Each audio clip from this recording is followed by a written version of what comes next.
Hey guys, Sid with Sippin' and Spillin' from 3 Mississippi. How you doing?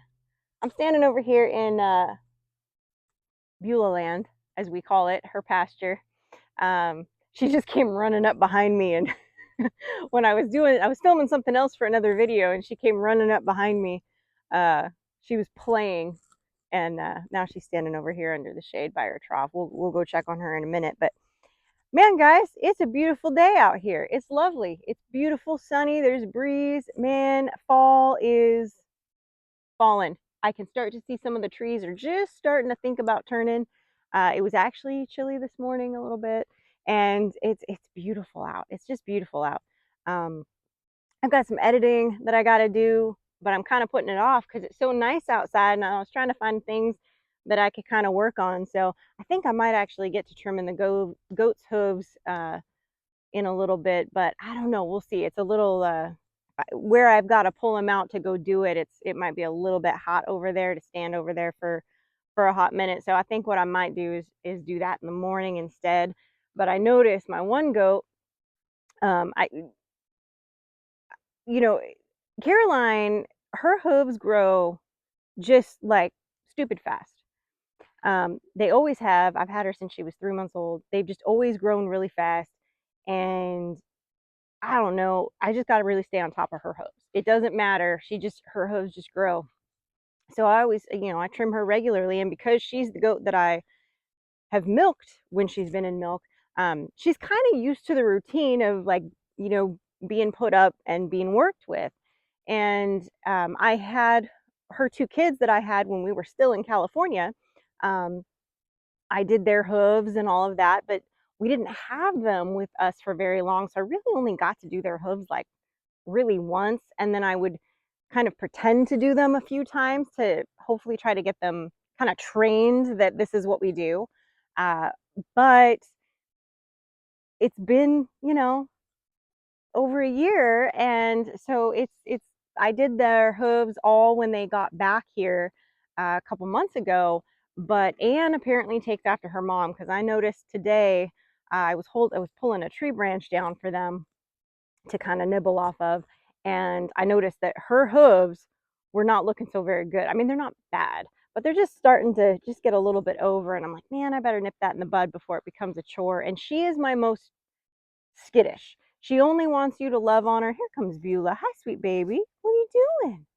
Hi, mamas. She's like, I don't want to be on camera. She's literally standing right. Don't knock my thing over, though. You want to come over here? Leave it. No, ma'am. No, ma'am. Thank you. She's like, but it looks interesting. Did you bring me a toy? I did not bring you a toy. I know. You just gotta check it out. All right, she's gonna walk in front of me now. Anyway, so apparently Anne takes after her mom as far as her hooves growing a little bit faster, and she's a little more skittish unless I have food in my hand walking in there. Even if I just go to pet her, doesn't want to be curry combed. Like I got to make sure she's really like completely distracted, and I got to sneak up behind her and do it really fast. So I'm hoping that if I pin her up like I do when I'm milking Caroline and put a big bucket of, you know, basically candy in front of her, sweet feed, that I can work on her and kind of get that done. Oh, you guys, Bunko's over trotting over. Look at this. You guys see him trotting over the fence line right now? I think I turned the camera enough. But anyway, we'll turn a little bit this way now so you guys can see Beulah and the shenanigans. I was gonna bring a chair out here, but then put you guys in the shade a little bit and hope this doesn't fall over. There we go. There we go. I can hear Bunko. Bunko's over here. Now he's over here at my feet. But anyway, guys, here, we'll put this down just a little more. Hi, mamas. Did you need some loves? I didn't bring you a treat. I'm sorry. I know. We're working on our diet a little bit. We had Ross, our neighbor, over yesterday, who has Clover on the other pasture, who was just, in fact, I can see her. She's fascinated with Beulah. And she she was standing there yesterday while he came over to she was screaming at him the whole time while he was working on Beulah. But hi, baby, can we not knock my phone over? That'd be great. So her hooves, a lot of you may have noticed in the video where he picked her up, her hooves needed some work. They were not, you know, you've seen those ones on the internet where they've grown like this and the horse can hardly walk. I mean, she was obviously not in that condition at all, but she hadn't had her hooves done in a while, several years, and they were overgrown and they were just starting to get like little splits on the edges. So we were able to get that all down. But her hooves are really, really, really hard. And a lot of that has to do with the kind of ground she was on. I hear you, Clover. She's they're she's talking to her. Beulah is really less interested in Clover, but Clover has spent the majority of the last 2 days since she realized that Beulah was here, camped out at our driveway, just watching her. I don't know if you guys will be able to see. I'll try to show you real quick. She's standing right there, and that's basically where she's been camped out for the last couple of days, just hanging out. So let's see if I can get this back where I had it. Probably not, but it's fine. Oh, now it's, yeah, there we go. Um, but we do want to work on Beulah's diet because that'll help with her hooves. So what we learned yesterday, and we'll be putting that out uh, in a video in the next week or so. Um, he couldn't knife off the center part of her hoof. I'm using layman's terms here, guys, so just go with me. Pretty similar to like goats, where they have that kind of cushion in the middle, and that should be softer, and then sometimes a callus can build up on it, and you have to kind of shave that off, or trim that off.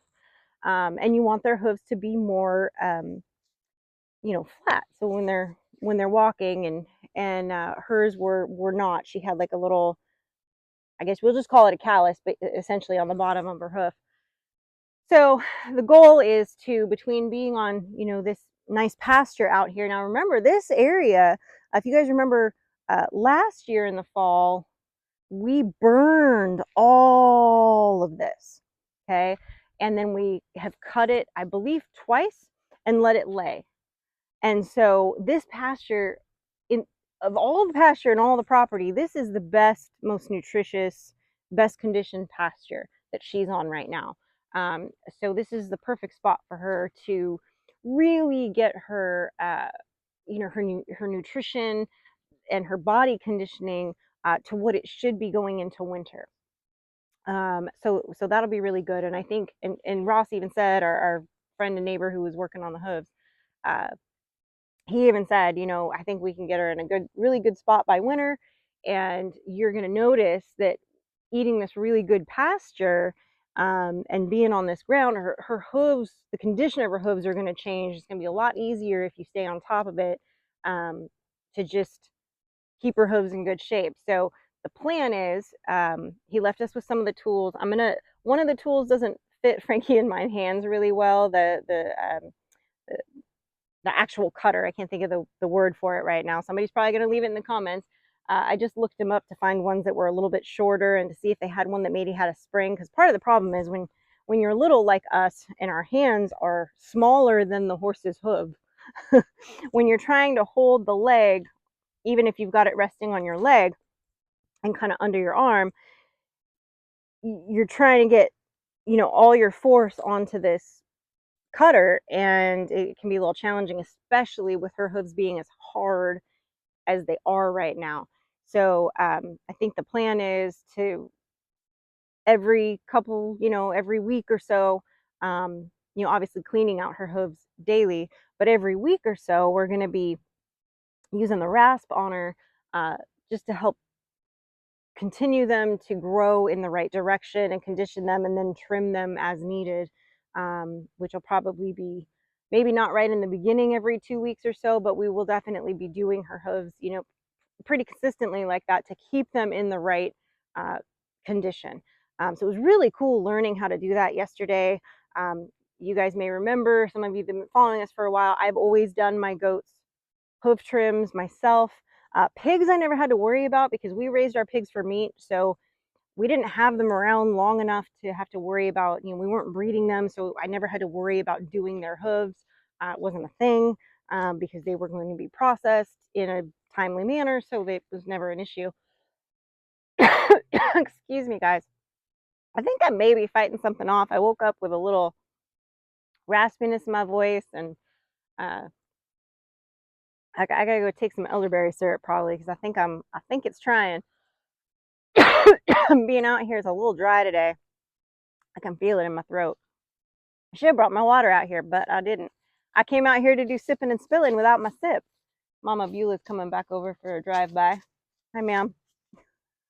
just, she just walks right over. But it's she's doing awesome, and I'm excited now. And I think she feels better now with her feet. Uh, I mean, they'll continue to be better, but they definitely. I can tell in her gait, she's already walking better. Um, than she was, because I know that had to be uncomfortable to have, her toenail hanging over her foot just a tad. So, I mean, like I said, they weren't bad. They needed a little attention, and they've gotten that now, and will continue to keep that going. So she's gonna be able to be ridden once we get those in just a little bit better shape.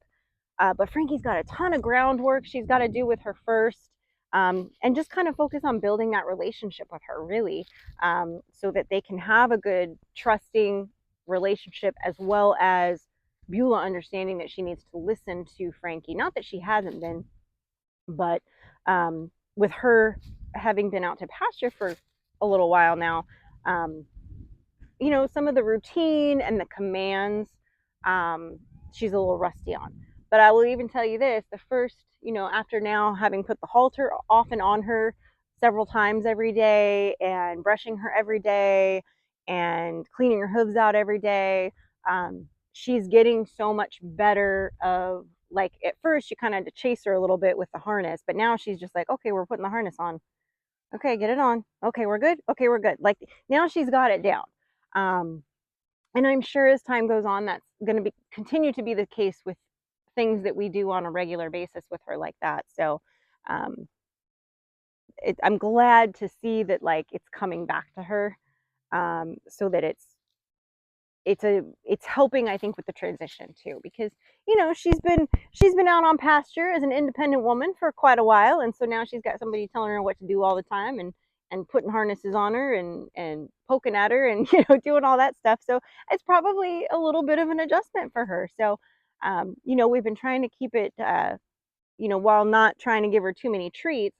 At the end of a session of working with her on stuff, we've been trying to, reward her with lots of love, and then the occasional treat, um, just to kind of keep her spirits up. But she's loving this green pasture, guys. I mean, she's over here nom nom nomming on it. Look, she's over just chowing down. That's what she do. That's what Beulah do. She's just out over there chowing down and living her best life, and she's awesome. I legitimately expect Anthony, the gentleman that gave us the horse. Um, he was texting this morning. He'd watched the video that we put out about getting her. Which, again, thank you guys so much. It's doing so well. I've had so many people just have wonderful reaction to that video, and it just makes me happy, because that was kind of a that video was sort of a twofold video for me. That was like a really exciting thing that we were doing for our kid, that we had put a lot of work into, outside of, YouTube and all of that. It was a planned thing that we were going to go get the horse and surprise her and all of that. Um, and then I worked really hard on trying to put it together in a way that was really engaging, and I succeeded. So yay, mission accomplished. So I appreciate that, because you guys are blowing that one up. So I love it. Um, but anyway, Anthony texted me this morning, and he had just watched it, and he was like, "Man, I have never felt so good doing something for somebody else. The way her little face lit up, and I know that, God had a plan, and the plan was for me to hold on to that horse a little longer until you guys got to Mississippi, and they're meant to be together. That's just an awesome thing." And I said, "Yeah, 100%. Like, we're very blessed and grateful that this all worked out the way it did, and it's good for Beulah, it's good for Frankie, and it's good for me. I'm not gonna lie, I'm loving having a horse. I haven't really, I mean, Frankie and I are both, like, Frankie had to leave for school this morning, and then she's got something after school today, so she's gonna be home late. So, I'm picking up the slack with the horse today, and I don't mind, because she's sweet, she's beautiful, she's, guys know me, I love the animals. If I could, I'd have all the animals. Mike would probably move to China or something, but no, he wouldn't do that. But he would, he doesn't enjoy the animals quite as much as I do. He does like Beulah though, and he's never been one for horses. But she just keeps doing drive-bys. She's funny. Um, but she's great, and he's been, out here a few times and loved on her. And I'm sure when he's out here gardening, because his garden is just right here. Um, Look at Bunko climbing the tree like a big boy. Look at that. You guys see that? Look at that, Mr. Bunk. But I'm sure he'll be out here talking to Beulah, and because I'm out here and I talk to my goats when I'm doing other stuff, or Caroline will yell at me, and I'm like, I'll be there in a minute. And same thing with Beulah. She comes and stands over here and stares at me while I'm doing the other animals, and I'm like, I'll be there in a minute. Hold your horses. Funnier when you say it to a horse than when I say it to the goats, but you know, that's such a dad joke, right? Can't help myself. But guys, yeah, I mean, this is just great. And then this week, um, we've got a couple things that we got to work on this week. We got a, a Blue Eddy delivery that we are going to be working on that video and finding some. We had some. Well, it's probably not a new innovative thing idea as far as how we want to show using it, but it was a couple ideas that we want to incorporate and showing you guys how we plan on using it and what we plan on doing it with it in the future. So we got to kind of get that all squared away and get that filmed and get some stuff with that. He is struggling getting down this tree, and it's I've never seen a cat struggle so much with a tree as this one. He's he's a special one, my bunk. See, I'm gonna stand this way so you guys can maybe see him over there struggling. He just like slid half down the tree, and then he made a liar of me and just jumped right out of the tree. That's what they do. That's what your kids do. They make liars out of you. But guys, yeah, so we're gonna be working on that, and then I know Mike is just rearing to go with the rest of his deer plots because he's gonna have 3 in total this year. The one you guys saw him starting on the other day, and then he's got another one on further up where he wants to build the new deer stand, and then I think the one that they did was over on Silver, I think. And so then he's got the one in the back corner over here. I can't remember now which one he actually did already, but because with all the animals up here right now, I don't go out there much to the back end of the pasture, mainly because I don't usually have the time to be like, oh, I'm gonna go for a side by side ride and go check out the property.